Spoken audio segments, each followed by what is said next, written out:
Hello, good morning বন্ধুরা। আজকে সকাল সকাল উঠে পড়েছি আর উঠে সমস্ত কাজ সেরে নিয়ে টিফিন করে এখন সোজা চলে এসেছি রান্নাঘরে। আর এই দিকে দেখো শ্বশুরমশাই নিয়ে চলে এসেছে ইলিশ মাছ। আর আজকে শুধু ইলিশ মাছ হবে না, তার সাথে কি কি হচ্ছে চলো শেয়ার করি। আর এই দিকে না আমার শাশুড়ি মা এই মাছগুলো ধুয়ে রেখেছে, বেশ বড় বড় পিস এনেছে জানেন তো। আর এই দিকে দেখো আমার শাশুড়ি মা পেঁয়াজ কাটতে বসে গেছে। আর পেঁয়াজ যখন কাটছে নিশ্চয়ই গেস করতে পারছো কি হতে পারে। ইয়েস বন্ধুরা, এর সাথে হবে চিকেন, কারণ ইলিশ মাছ দিয়ে তো আর শুধু ভাত খাওয়া যাবে না, চিকেন না হলে জমবে কি করে। জানো তো আমার শাশুড়ি মা না মাংস খায় না বলে মাংস কিছুতেই পরিষ্কারও করবে না আর মাংস ধোবেও না। মা বলে সে মাংস খায় না বলে মাংস ধুতে গেলেই তার নাকে কিরম আষ্টে গন্ধ ছাড়ে। এ সংসারে বিয়ে করে আসার পর থেকে এই মাংস ধোয়ার দায়িত্বটা আমিই নিয়ে নিয়েছি। মাকে আর সেরকম ধুতে দিই না, আর মা ধুতেও চায় না। কিন্তু আজকে যখন মায়ের সামনে বর্মশাই বাজারের ব্যাগটা রেখেছে, আর মা কি করেছে বাজারের ব্যাগ থেকে সবজি বার করার বদলে মাংসের প্যাকেটটা বার করে ফেলেছে। আর যেই না বার করেছে অমনি বলছে, এ বাবা আমি মাংসটা তো হাত দিয়েই ফেললাম, এবার আবার হাত ধুতে হবে। আজকে তো শ্বশুরমশাই বাজার থেকে ইলিশ মাছ নিয়ে এসছে আর তার সাথে ইলিশ মাছের তেলও নিয়ে এসছে। আর এদিকে আমার শাশুড়ি মা বলছে যে তরকারিটা বানাবে সেটা ইলিশ মাছের তেল দিয়ে বানাবে, তাহলে দেখবে খুব সুন্দর খেতে হচ্ছে। আমি বলছি যে এই রকম ভাবে আবার কে ইলিশ মাছের তেল দিয়ে তরকারি বানায়? তখন আমাকে বলছে একবার করেই দেখো না, খেয়ে দেখবে তখন বলবে ভালো হয়েছে। আমি বলছি ওইভাবে তো আমি কোনোদিনও বানাইনি, কিভাবে করতে হয় তুমি বলো আমি করে দিচ্ছি। তখন বলছে আগে তেলটাকে ভালো করে ভেজে নেবে, তারপরে ওই তেলের মধ্যে পুরো তরকারিটাকে সিদ্ধ করবে। চলো সবার প্রথমে আগে তরকারিটা করে নিই, কারণ ওইদিকে হিউজ রান্না বাকি আছে। তাই জন্য কড়ার মধ্যে তেল দিয়ে পেঁয়াজটা ভাজতে বসিয়ে দিলাম। আর এখানে দুটো চিকেন ধুয়ে রেখেছি, তার কারণ হচ্ছে একটা চিকেন কারি হবে আর একটা চিকেন পকোড়া হবে। ততক্ষণ এদিকে পেঁয়াজটা বেশ ভালো করে ভাজা হয়ে গেছে। আর এদিকে আমি আগে থেকেই সব সবজিগুলো ভেজে রেখেছি, আর মাংসের জন্য পেঁয়াজও কেটে রেখেছে, আর তার সাথে ইলিশ মাছটাও ধুয়ে রেখেছে। আর আজকে না ইলিশ মাছের এই তেল পোটা দিয়ে তরকারিটা বানাবো, তার জন্য পেঁয়াজ ভাজার সাথে সাথেই ইলিশের তেলটা দিয়ে দিলাম।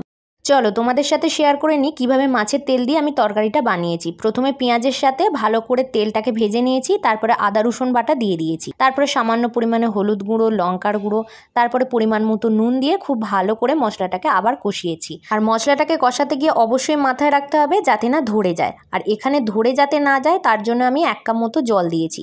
এবার আবারও খুব ভালো করে মশলাটাকে কষিয়ে নিয়েছি। আর আগে থেকে জানো তো আমি আলু আর পটলটাকে ভেজে রেখেছিলাম। তোমরা চাইলে এতে আরও অনেক সবজি অ্যাড করতে পারো, কিন্তু আমি শুধু এখানে পটল আর আলুটাই ব্যবহার করেছি। আর মাছের তেলটাকে বেশি ভাজার দরকার নেই, তাহলে কিন্তু তরকারি তেঁতো হয়ে যেতে পারে। সব থেকে ভালো পেঁয়াজটাকে আগে ভালো করে ভেজে নিয়ে তারপরে তেলটাকে ভাজবে। আর এইদিকে দেখো তরকারির মধ্যে কিন্তু কষাতে গিয়ে তেল ছেড়ে দিয়েছে, তারপরে গরম জল অ্যাড করে তরকারিটাকে সিদ্ধ করে নিতে হবে, তাহলেই ব্যাস তৈরি এই তরকারি। রান্নাঘরে ঢোকা মাত্রই দেখি প্রচুর কাজ পড়ে রয়েছে, তাই সবার আগে তরকারিটা বসিয়ে দিলাম, কারণ আজকে যেহেতু রবিবার সেই জন্য মাছও হবে আর তার সাথে চিকেনও হবে। আর তরকারিটা যেহেতু কড়াই বসিয়েছি আর এখানে না শুধু সিদ্ধটা করে নেব, তাই জন্য এই কড়াটায় ঢেলে দিচ্ছি আর কি, কারণ ওই কড়ার মধ্যে না আবার চিকেনটা করতে হবে। আর ওই কড়ার মধ্যে যদি এখন তরকারিটা সিদ্ধ করতে বসাই তাহলে অনেক দেরি হয়ে যাবে। তো চলো আগে এই তরকারিটা সিদ্ধ করতে বসিয়ে দিই। দেখো আমি কিন্তু রান্না করতে ভীষণই ভালোবাসি, তাই যখনই কোনো কিছু রান্না করি সেটাকে কিন্তু মন দিয়ে করার চেষ্টা করি। মানে বলতে পারো সব কাজের থেকে আমার এই কাজটা করতে বেশি ইন্টারেস্ট লাগে। তাই সংসারের অন্যান্য কাজ কি করছি সেটা দেখানোর থেকে আমি যেটা করতে ভালোবাসি সেটাই আমি তোমাদের সামনে তুলে ধরি। তো চলো এখন তরকারিটা সিদ্ধ হোক, আর এইখানে আমি ইলিশ মাছের নুন আর হলুদটা মাখিয়ে নিই। আমি যেমন রান্না করতেও ভালোবাসি সেরকম খেতেও ভালোবাসি। আজকে শ্বশুরমশাই নিয়ে এসছে ইলিশ মাছ, আর তার সাথে বরমশাই নিয়ে এসছে চিকেন। আর ইলিশ দেখে তো আমার বরমশাই বেজায় খুশ। সে ইলিশ দেখেই বলছে আজকে আর চিকেন খাবো না, গরম ভাতে আজ ইলিশ মাছের তেল দিয়ে ভাত খাবো। তারপর আমাকে কি বলে জানো, বলে এই মাছের যেমন ভাজা করবে তার সাথে কিন্তু সর্ষে ইলিশ অবশ্যই করবে। আজকে কিন্তু একদম ভাতটা জমিয়ে খাওয়া হবে। আর চিকেনটা আজ করো না, পরশু দিন করো, ওটা রেখে দিও। তোমাদের তো আগেই বললাম বরমশাই আর ছুটির দিনে চিকেন ছেড়ে ইলিশ মাছ খাবে, কিন্তু আমার জানো তো ইলিশ মাছের সাথে না একটু চিকেন খেতেও ইচ্ছা করছে, কারণ আজ হচ্ছে ছুটির দিন। আর এই ছুটির দিনে মাংস না খেয়ে মাছ খেতে আমার একদমই ভালো লাগে না। বলতে পারো আমি একটু মাংসটাই বেশি পছন্দ করি, মাছটা অতটা ভালোবাসি না। তাই আজকে যেমন মাছ হবে তার সাথে কিন্তু চিকেনও হবে। আমি চিকেন দিয়ে ভাত খাবো আর ওরা ইলিশ মাছ দিয়ে। এই দেখো বন্ধুরা, আজকে আমি আমার শাশুড়ি মায়ের জন্য বানিয়েছি ইলিশ মাছের তেল দিয়ে আলু আর পটলের তরকারি। যদিও এই তরকারিটা আমি ফার্স্ট টাইম করলাম, এর আগে কোনোদিনও আমি মাছের তেল দিয়ে তরকারি বানাইনি। আর এই রান্নাটা আমি কোথা থেকে শিখেছি বলো তো? আমার শাশুড়ি মায়ের কাছ থেকে। আমার শাশুড়ি মা বলে ইলিশ মাছের নাকি কোনো কিছুই ফেলা যায় না, সব কিছু দিয়েই রান্না করা যায়। আর ইলিশের তো অনেক পদই আছে, আজকে কিন্তু সর্ষে ইলিশ করব। তোমরা অনেকেই আমার ভিডিওতে এই কমেন্টটা করো যে তোমার শাশুড়ি মা অনেক লাকি তোমার মতো বৌমা পেয়েছে। আবার এই কথাটাও বলতে দেখেছি তুমি খুব লাকি যে এরকম তুমি শাশুড়ি মা পেয়েছো। এটাও অনেকে আবার বলেছো যে তার শাশুড়ি মা নাকি তাদের বৌমাদের হিংসা করে। তবে যে যেরকম তার চিন্তা ভাবনাও সেরকমই। আর জানো তো কোনো মেয়ে যখন সংসারে আসে তখন কিন্তু এইটা ভেবে সে আসে না যে সে কারোর ক্ষতি করবে বা সে কারোর সংসার ভাঙবে। Hello, good morning. আবারও একটা নতুন ব্লগ নিয়ে আমি চলে এসেছি। আর ঘুম থেকে উঠে দেখছি জানলার পাশ দিয়ে এরকম বাইরে মুষলধারে বৃষ্টি হচ্ছে। আর তার সাথে না আমিও এখন একটু বসে পড়েছি বৃষ্টিটা দেখতে। আর সকাল সকাল এরকম বৃষ্টি পেলে কার না মনটা ভালো হয়ে যায় বলো তো। আর এই বৃষ্টিতে না ভিজলে মনটা খুবই খারাপ করে, তাই জানলার ফাঁক দিয়ে হাতটা গলিয়ে একটু ভেজার চেষ্টা করলাম। আর মনের সুখে বৃষ্টিটাকে ভীষণ এনজয় করলাম একা ঘরের মধ্যে বসে। আমি তো এদিকে কড়ার মধ্যে মাছ ভাজতে বসিয়ে দিয়েছি, আর এইদিকে যে মাছ ভাজার একটা প্লেট নেবো সেটাই নিইনি। আর ওইদিকে দেখো না শাশুড়ি মা যেই বাসন মাজছিল, আমি বললাম একটা প্লেট ধুয়ে দাও তো, ওইটাতে মাছ ভাজা তুলে রাখবো। তাই জন্য শাশুড়ি মা কী করেছে, একটা প্লেট ধুয়ে দিল আর আমি সেটা নিয়ে সেইখানে এখন মাছ তুলে রাখছি। তো এই হচ্ছে শাশুড়ি বৌমার মিলেমিশে কাজ। তো তোমরা কে কে এইরকম শাশুড়ি বৌমা মিলেমিশে কাজ করো অবশ্যই সেটা কমেন্টে জানাবে। আর এই ছিল আজকের আমার ভিডিও, কেমন লাগলো জানিও। আমার ভিডিওতে আমি প্রায়শই দেখিয়ে থাকি আমি আর আমার শাশুড়ি মা একসাথে মিলে কি কাজ করছি। আমি যেমন ভিডিও বানাতে ভালোবাসি তেমনই কিন্তু আমার শাশুড়ি মাও ভিডিও বানাতে ভালোবাসে। আর এটা কিন্তু আমরা খুব মজা করেই বানাই। আর সংসারের কাজ না দুজনে মিলেই সামলাই, এখানে কেউ একা সামলায় না। আর তাছাড়াও রিল লাইফ আর রিয়েল লাইফের মধ্যে পার্থক্যটা অনেক। এখানে অনেক কিছুই হাইড করে দেওয়া, সবটুকু তুলে ধরা হয় না ক্যামেরার সামনে। আজকে বড়মশাই বলেছে একটু জমিয়ে সরষে ইলিশটা করতে, তাই মিক্সার গ্রাইন্ডারে দিয়ে দিয়েছি কয়েক কটা কাঁচা লঙ্কা, তার সাথে দিয়েছি কালো সর্ষে আর সাদা সর্ষে, আর তার সাথে না হলুদ গুঁড়ো, একটু চিনি আর একটু নুনও দিয়ে দিচ্ছি। আর এটা বেটে নেওয়ার জন্য একটু জলও দিয়ে দিচ্ছি। তোমরা কিভাবে সর্ষে বাটো, এইভাবে সর্ষে বাটলে কিন্তু একদমই তেঁতো হয় না। আর এই দেখো সর্ষে বাটাও রেডি, আর এখানে ইলিশ মাছ ভাজাও রেডি। তো চলো এবার ঝটপট বানিয়ে ফেলি। আমার এখানে ইলিশ মাছ ভাজা হয়ে গেছে। এবার ইলিশ মাছের যে তেলটা আছে সেটাই বাটির মধ্যে ঢেলে রাখছি, কারণ এটা দিয়েই তো ভাত খেতে বেশি মজা লাগে। তোমরা কারা কারা ইলিশ মাছের তেল দিয়ে ভাত খেতে পছন্দ করো তারা কিন্তু অবশ্যই কমেন্ট করে জানাও। আর এখানে না আমি একটু বেশি করেই মাছটা ভাজার জন্য তেলটা দিয়েছিলাম, যাতে একটু বেশি করে ভাত দিয়ে তেলটা খেতে পারি। তো এই দেখো ইলিশ মাছ ভাজা আর ইলিশ মাছের তেল রেডি। এখানে বসিয়ে দিয়েছি ডাল, আর এখানে দেখো তেলের মধ্যে যে মাছটা ভেজেছিলাম সেই তেলের কড়ার মধ্যে অল্প পরিমাণে একটু কালো জিরে ছড়িয়ে দিয়েছি, আর তার সাথে একটু কাঁচা লঙ্কা ফাটিয়ে দিয়ে দিয়েছি। আর যে সর্ষেটা বেটে রেখেছিলাম সেই সর্ষেটাও অ্যাড করে দিলাম। আর আমার শাশুড়ি মায়ের একটু খেতে অম্বল করে বলে আমি এখানে সর্ষে বাটাটাকে একটু ছেঁকে নিয়েছি। আর সর্ষে বাটার ওপর এবার ভেজে রাখা মাছগুলো দিয়ে দিচ্ছি। ব্যাস এই হয়ে গেল আমাদের সর্ষে ইলিশ। এবার গরম ভাতে মাছের তেল দিয়ে আর তার সাথে সর্ষে ইলিশ দিয়ে ভাত খাওয়াটা জাস্ট জমে যাবে। তো চলো এরপর দেখতে থাকো আমি কি করি। আর এই বর্ষার ওয়েদারে ইলিশ মাছটা খেতে কিন্তু দারুণ লাগে, ইলিশ মাছের স্বাদটা কিন্তু দ্বিগুণ বেড়ে যায়। তো চলো এদিকে আমার সর্ষের ঝালটা ফুটতে থাকো। আর ইলিশ মাছ খেতে কে কে ভালোবাসো সেটা কিন্তু অবশ্যই কমেন্টে আমাকে জানিও। হ্যালো, গুড মর্নিং সবাই। আজকে সকালটা একটু আলাদাভাবেই শুরু করলাম, কারণ আজ স্বাধীনতা দিবস। আর স্বাধীনতা দিবসে আমরা সবাই মিলে পতাকা তুলেছি, আর পতাকা তুলে আমাদের দেশের প্রতি আমরা শ্রদ্ধা জ্ঞাপন করেছি। এছাড়াও আমরা সবাই মিলে একত্রিত হয়ে আমাদের দেশের জাতীয় সঙ্গীত গেয়েছি, আর তার সাথে আমাদের দেশের নানা দেশাত্মবোধক গানও গেয়েছি। আর তার সাথে আমার ছোট্ট ননদিনী দেখো কি সুন্দর সেজেছে। তাছাড়াও আমার ছোট্ট ননদিনী কয়েকটা দেশাত্মবোধক গানে নেচেছে। আর এই নাচের পারফরমেন্সটা অবশ্যই আমি তোমাদের সাথে শেয়ার করব, তার জন্য চ্যানেলটাকে সাবস্ক্রাইব করে পাশে থেকো। জানো তো এই সংসার জীবনে না কেউ কোনোদিনও কোনো কিছু শিখে আসে না, এই সংসার জীবন করতে গিয়েই সে সব কিছু শিখে ফেলে। এই আমি যেমন ছোটবেলা থেকে কোনো কিছুই কাজ করতাম না, কিন্তু এখন এই সংসার জীবনে এসে এই কাজগুলোই না আমার সব থেকে প্রিয় হয়ে উঠেছে। ছোটবেলায় দেখতাম আমার মা সংসারের প্রতিটা কাজ খুব সুন্দরভাবে গুছিয়ে করতো, আর সেইটা থেকেই আমি শিখে রেখেছিলাম আমারও যখন সংসার হবে আমিও তখন প্রতিটা কাজ এইভাবেই গুছিয়ে করব। আর তাই দেখো সেটাই করার চেষ্টা করি। আজকে যে শ্বশুরমশাই ইলিশ মাছটা এনেছিল সেই ইলিশ মাছে না পেটে ভর্তি একদম ডিম ছিল, আর সেই ডিমটা কি করেছে আমার শাশুড়ি মা রেখে দিয়েছে, মানে ফ্রিজে তুলে রেখে দেওয়া হয়েছে পরশু দিনে ডিমের টক করে খাওয়া হবে বলে। তেঁতুল দিয়ে ডিমের টক খেতে কিন্তু দারুণ লাগে। এই যে দেখো আমার এখানে সর্ষে ইলিশ হয়ে গেছে, আর সর্ষে ইলিশ দিয়ে যা সুন্দর গন্ধ ছাড়ছে না, আহা কতদিন বাদে যে এরকম ইলিশ মাছের ঘ্রাণ নিলাম, এ যেন সোনায় সোহাগা। এই দেখো আমার শাশুড়ি মা এখন বসে গেছে ভাত বাড়তে। আর এটা কার ভাত বাড়ছে জানো? আমার শ্বশুর মশাইয়ের। আর আমি যেই না ভিডিও করছি আমাকে বলছে ভিডিও না করে ভাতটা তো বেড়ে দিতে পারতে শ্বশুরের। আমি বলছি তোমার মানুষ, তুমি কখন কি ভালোবেসে বেড়ে দেবে সেটাই তো খেতে ভালোবাসে, আর আমি যে বেড়ে দিই না সেটা তো নয়। আর আজ যেহেতু বাড়িতে স্পেশাল রান্না হয়েছে তাই নিজের মানুষকে নিজের হাতে বেড়ে খাওয়ানোর মজাটাই আলাদা, তাই তো তুমি বেড়ে দিচ্ছ। আর যেই না বলেছি অমনি মুচকে মুচকে হাসছে। জানো তো আমার শ্বশুরমশাই না সর্ষে ইলিশটা একদমই খেতে পছন্দ করে না, শুধুমাত্র ইলিশ মাছের ঝাল করে দিতে হবে, ওই লঙ্কা হলুদ গুঁড়ো আর নুন দিয়ে করে দিতে হবে, এছাড়া আর এক্সট্রা কোনো কিছু দিয়ে করলে সে বাপু খেতে চায় না। আর আজকে জানো তো আমি সর্ষে ইলিশটা এত সুন্দর করে বানিয়েছি, শ্বশুরমশাই দেখেই বলছে আজকে কিন্তু আমার আর ইলিশ মাছটা আলাদা করে ঝাল করতে হবে না, আমাকে এই ইলিশ মাছটারই ঝালটা দেবে, এটা বেশ দেখতে ভালো লাগছে। তখন তো আমার শাশুড়ি মা শুনে খুব খুশি, এতদিন বাদে আমার শ্বশুরমশাইয়ের খেতে ইচ্ছা করেছে সর্ষে ইলিশ। যতবারই আমাদের বাড়িতে ইলিশ মাছ হয় বাপির জন্য কিন্তু আলাদা করে ঝাল করতে হয়, কিন্তু আজকে আর রাঁধতে হয়নি। অনেক দিন ধরে ইচ্ছা ছিল বাড়িতে একটু চিকেন পকোড়া বানিয়ে খাওয়ার, তাই সকাল হতেই বরমশাই যখন বাজারে যাওয়ার জন্য রেডি হচ্ছিল তখন বরমশাইয়ের কাছে আমার সেই ইচ্ছেটা প্রকাশ করলাম। বললাম আজকে একটু বেশি করে চিকেন নিয়ে এসো, কারণ আজ সন্ধেবেলা একটু চিকেন পকোড়া বানাবো। আর এটা শুনে বরমশাই ভীষণই খুশ, বললো ঠিক আছে আমি তাড়াতাড়ি গিয়ে চিকেন নিয়ে চলে আসি, কারণ চিকেনটা একটু আগে থেকে ম্যারিনেট না করে রাখলে খেতে ভালো টেস্ট হবে। তো তারপর আর কি বরমশাই চলে গেল বাজারে। তোমরা সবাই জানো আমার শাশুড়ি মা আমাকে খুব কাজে হেল্প করে। আজকে যেমন চিকেন পকোড়া বানাচ্ছি তখন হাতের সামনে সব ইনগ্রিডিয়েন্টসগুলো নিলেও মেন ইনগ্রিডিয়েন্টসগুলো একদমই নিইনি। তখন আমার শাশুড়ি মাকে হাঁক দিতেই আমার শাশুড়ি মা চলে এসেছে আর এসে বলছে বলেন রানীমা কি হুকুম। আমি তখন বলছি কিছু ইনগ্রিডিয়েন্টস বার করতে ভুলে গেছি, তুমি একটু বার করে দেবে। আমি তো চিকেনটাকে ম্যারিনেট করছি, হাতটা ধোবো না, তুমি যদি দিয়ে দাও তাহলে খুব ভালো হয়। আর সাথে সাথেই শাশুড়ি মা দিয়ে দিল।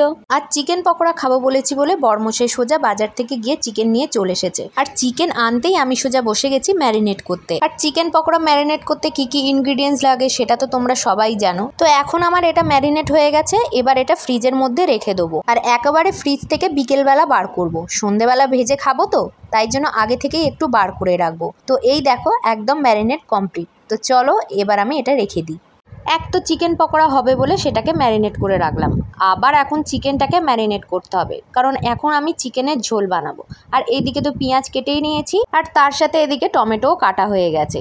আজকে ভাবছি চিকেনটা আর আলু দেবো না, শুধুই এই দিয়েই বানাবো। তো চলো এখন এইগুলো রেখে দিই আর কড়ার মধ্যে তেল দিয়ে দিই ফোড়ন দেওয়ার জন্য, কারণ চিকেনটা একটু ভালোভাবেই বানাই। তাই কড়াইতে তেল দিয়ে গোটা গরম মশলা আর তেজপাতা দিয়ে দিলাম।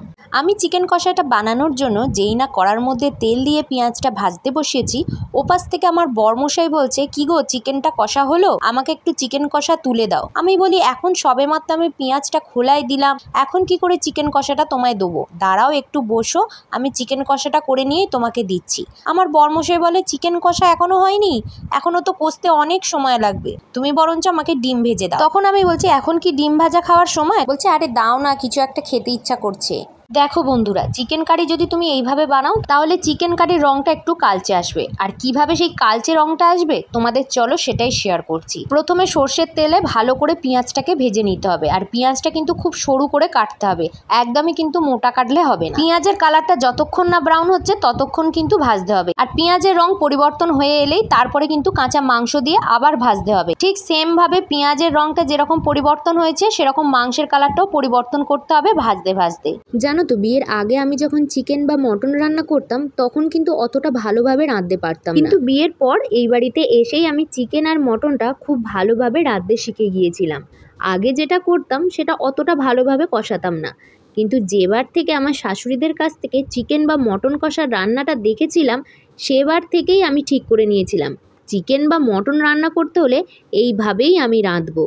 তোমাদের তো আগের পার্টে বললাম কিভাবে চিকেনটাকে কষালে সেই চিকেনের গ্রেভিটা একটু কালচে ধরনের হয়। তো কিভাবে করলাম চলো সেটাই দেখাই। কড়াইতে প্রথমে সর্ষের তেল দিয়ে তাতে পেঁয়াজটা খুব ভালো করে ভেজে নিতে হবে। পেঁয়াজ ভেজে নেওয়ার পর একই প্রসেসে কাঁচা মাংসগুলো দিয়েও ভালো করে ভেজে নিতে হবে। তারপরে পরিমাণ মতো আদা রসুন বাটা দিয়েও আবার কষাতে হবে। আগে থেকে জলে ভিজিয়ে রাখা গুঁড়ো মশলা, প্রধানত লঙ্কা হলুদ জিরে ধনে গুঁড়ো, এই 4টে মশলা দিয়ে কষাতে হবে একদম জল ছাড়া, যতক্ষণ না এটা থেকে তেল বেরোচ্ছে। জানো তো আমার শাশুড়ি মা না মাংস খায় না, কিন্তু মাংসটা দারুণ বানায়। জানি না কি করে এত সুন্দর বানাতে পারে। আমি যতই চিকেন রান্না করি না কেন, আমার শাশুড়ি মায়ের মতো একদমই আমি রাঁধতে পারি না। সেই রকম কালারও হয় না আর সেই রকম টেস্টও হয় না। তবুও আমি আমার শাশুড়ি মায়ের দেখে কিছুটা চিকেন রান্নাটা করা শিখেছি, কিন্তু তাও আমি যেন ঠিকঠাক করে আমার শাশুড়ি মায়ের মতো করতে পারি না। আমার শাশুড়ি মা তবু পাশ থেকে বলে দেয় এইভাবে করো, তাহলে দেখবে টেস্ট হবে। এই প্রথমবার আমি আমার শাশুড়ি মার স্টাইলে চিকেনটা রান্না করলাম। যদিও আমি চিকেন রান্না করতে জানি, কিন্তু চিকেন রান্নাতে আমার শাশুড়ি মাই হচ্ছে বেস্ট। তার মতো চিকেন রান্না আমি আজ পর্যন্ত করতে পারিনি, কিন্তু আজকে আমার শাশুড়ি মা আমাকে দেখিয়ে দিল কিভাবে সে চিকেন রান্নাটা করে। আর আমি যখন চিকেনটা রান্না করছিলাম, আমার ঠিক পাশেই কিন্তু আমার শাশুড়ি মা দাঁড়িয়েছিল। আর শুধু চিকেন রান্না করা শেখানো নয়, তার সাথে কি কি ইনগ্রিডিয়েন্টস দিতে হবে সেটাও কিন্তু জোগাড় করে রেখেছিল আমার শাশুড়ি মাই। আজকে সন্ধ্যেবেলা চিকেন পকোড়া বানাবো বলে ম্যারিনেট করা চিকেনটা ফ্রিজের মধ্যে রেখে দিয়েছিলাম। সেটাই এখন বার করে নিয়ে এসে একটু নর্মাল টেম্পারেচারে আবারও ভালো করে মেখে নিচ্ছি, কারণ এইটা তো ঠান্ডা হয়ে আছে। আর ঠান্ডা জিনিসটা যদি গরম তেলের মধ্যে দিই তাহলে বুঝতেই পারছো কি হতে পারে। আর ম্যারিনেট কমপ্লিট, আর তারপরেই না গরম তেলের মধ্যে একদম ভাজতে বসিয়ে দিয়েছি। আর জানো তো, আমাদের যখনই চিকেন পকোড়া হয় তখনই কিন্তু আমার শাশুড়ি মাকে ডালের পকোড়া ভেজে দিতেই হয়, কারণ আমার শাশুড়ি মা তো একদমই মাংস খায় না, তাই জন্য চিকেন পকোড়া খাওয়ার তো কোনো কথাই ওঠে না। আর আমাদের যখন চিকেন পকোড়া খাওয়া হয় সেটা দেখে তো খুবই খারাপ লাগে, তাই জন্য আমার শাশুড়ি মাকে একটু ডালের পকোড়াও করে। তাই সবার প্রথমে আগে ডালের পকোড়াটা ভেজে নেওয়ার পরেই তারপরে চিকেন পকোড়াগুলো ভাজি, কারণ মাংসের তেলে যদি ডালের পকোড়াগুলো ভাজি তাহলে তো গন্ধ উঠবে আর খাবেই না। আজ সকাল থেকেই আমার খুব চিকেন পকোড়া খেতে ইচ্ছা করছিল, তাই জন্য এখন সন্ধে হতেই বসিয়ে দিয়েছি ভাজতে। আগে থেকেই জানো তো চিকেনটা ম্যারিনেট করে রাখা ছিল ফ্রিজের মধ্যে, আর এখন সেটা ফ্রিজ থেকে বার করে নিয়ে এসে সোজা ভাজতে বসিয়ে দিয়েছি গরম তেলের মধ্যে। আর এই চিকেন পকোড়া ভাজার সময় এত সুন্দর গন্ধ বেরোচ্ছে, যেন মনে হচ্ছিল এক্ষুনি তুলে খেয়ে নিই। কিন্তু এই সবে এখন ভাজতে বসিয়েছি, সবে মাত্র একটা পিঠ হয়েছে, আর উল্টো পিঠটা হয়ে গেলেই নামিয়েই খেয়ে নেবো। তো চলো তোমরাও দেখতে থাকো। সন্ধ্যেবেলা হতেই মন চায় একটু স্ন্যাক্স করে খাই, কিন্তু কি স্ন্যাক্স বানাবো সেটা ভাবতে ভাবতেই অর্ধেক সময় পার করে দিই। কিন্তু আজকে আর সেটা করিনি। আজকে বরমশাইকে সকাল হতেই বলেছিলাম আজকে চিকেন পকোড়া বানাবো, তাই তুমি বাজারে গেলে কিছু আনো আর চাই না আনো, ছোট পিস করে চিকেন কেটে নিয়ে আসবে, কারণ আজকে ওই চিকেন দিয়েই পকোড়া বানিয়ে খাবো। তো বরমশাই শুনে একদম সোনায় সোহাগা, আর বললো চিকেনের দোকান থেকে চিকেন নিয়ে চলে আসছি। আর যেই না বলা সেই কাজ, আর চিকেন আনতেই চিকেন ম্যারিনেট করে আমি ভাজতে এখন বসিয়ে দিয়েছি। সন্ধ্যাবেলায় চা বা কফির সাথে কিছু একটা স্ন্যাক্স হলে মনটা একদম ভালো হয়ে যায়। তাই আজকে আমি বানিয়ে ফেললাম চিকেন পকোড়া। আর আমাদের বাড়িতে জানো তো চিকেন পকোড়াটা সচরাচর হয়, কারণ শাশুড়ি মা মাংস বা ডিমের কোনো কিছু জিনিসই খেতে চায় না। চিকেন পকোড়া হলেই শাশুড়ি মায়ের জন্য ডালের পকোড়া বানিয়ে দিতে হয়, আর নয়তো পেঁয়াজি। এই দুটোর মধ্যে তিনি খাবেন। আর সবসময় তো চিকেন খেতে ইচ্ছা করে না, তাই জন্য কোনো না কোনো সময় আলুর চিপস বানিয়েও খাওয়া হয়, আর সেটা খেতেও দারুণ লাগে, যেটা চা বা কফির সাথে ভীষণ জমে যায়। জানো তো, এ বাড়িতে না চা বানাতে গিয়ে আমাকে ভীষণ সমস্যায় পড়তে হয়। এক তো আমি খাই কম লিকার দিয়ে, একটু দুধ বেশি দিয়ে, আর এদিকে আবার আমার শ্বশুর মশাই আবার বরমশাই খায় একদম কড়া লিকার, আর দুধ ঘন করে দিতে হবে, আর চিনি সেটা মিডিয়াম দিলেই হবে। কিন্তু আমার শাশুড়ি মা আবার ঘন চা চাই, তাতে আবার ঘন দুধ চাই, আর তার ওপরে কড় করে চিনি মিষ্টি ভোট। ওই রকম চা খেলে কার না অম্বল করে বলো তো, কিন্তু আমরা যতই বারণ করি কিছুতেই শোনে না। এদিকে চায়ের সাথে আমি একটু চিকেন পকোড়াও আজ বানালাম। এইদিকে আমার চা রেডি, আর দুধটাও ঢেলে দিলাম, এবার শুধু ফোটার অপেক্ষা। জানো তো, আমার শ্বশুর মশাই না আমার হাতে সব কিছু জিনিসই খেতে খুবই পছন্দ করে, সে চা হোক আর যে কোনো খাবার। তাই সন্ধ্যা হতেই আমাকে ডেকে নিয়ে এসে বলে, তানিয়া তুমি কিন্তু আজ চাটা করবে, তোমার হাতে চাটা খেতে আমার দারুণ লাগে। তো আমি আর কি শ্বশুরের আবদারটা ফেলতে পারি, তাই জন্য শ্বশুর মশাইয়ের জন্য, আমার জন্য আর বরমশাইয়ের জন্য চা বানিয়ে নিলাম। আর আমার শাশুড়ি মা জানো তো চা খায় না, চা খেলেই অম্বল করে, তাই জন্য তাকে দিই না। আর সকালের দিকে শাশুড়ি মা চা খায়, সন্ধ্যেবেলার দিকে আর খায় না। সন্ধ্যেবেলা থালা ভর্তি স্ন্যাক্স আইটেম সাজানো হয়ে গেছে। মেনলি এখানে চিকেন পকোড়া করেছি, আর এখানে সবার জন্য চা করেছি। আমার শাশুড়ি মা চা খায় না, আমার শ্বশুর মশাইয়ের আর আমার বরমশাইয়ের। আগে সবার প্রথমে আমার শ্বশুর মশাইয়ের চা আর পকোড়াটা দিয়ে দিলাম। আর দেখো না, যেই না পকোড়াটা আর চাটা দিয়েছি, আমার শ্বশুরমশাই কিন্তু খুব খুশি হয়ে গেছে। আর এদিকে আমার শাশুড়ি মা বলছে আমার ডালের পকোড়াটা কই, আমি বলছি বসো দিয়ে যাচ্ছি। নিচে সবাইকে চা আর পকোড়া দেওয়া হয়ে গেছে, আর এখন ওপরে নিয়ে সোজা চলে এসেছি আমার আর আমার বরমশাইয়ের চা আর পকোড়াটা। আর নিজে পকোড়া বানিয়েছি, আর নিজে না খেয়ে দেখালে হয়, তাই জন্য সোজা নিয়ে তোমাদের সামনে বসে পড়লাম। আর যেহেতু চিকেন পকোড়াটা অনেকক্ষণ আগে থেকে ম্যারিনেট করে ফ্রিজে রেখেছিলাম, তার জন্য না খুব সুন্দরভাবে নরম হয়েছে, আর ভীষণই না জুসিও হয়েছে। দেখো দেখতে পাচ্ছ কিনা তোমরা। আর আজকে যেহেতু চিকেন পকোড়া দিয়ে চাটা খাবো, তাই জন্য আর বিস্কুট নিইনি, একটু করে চিকেন পকোড়ায় কামড় দিচ্ছি, আর তারই সাথে চায়ে চুমুকও দিচ্ছি। ব্যাপারটা দারুণ জমে গেল।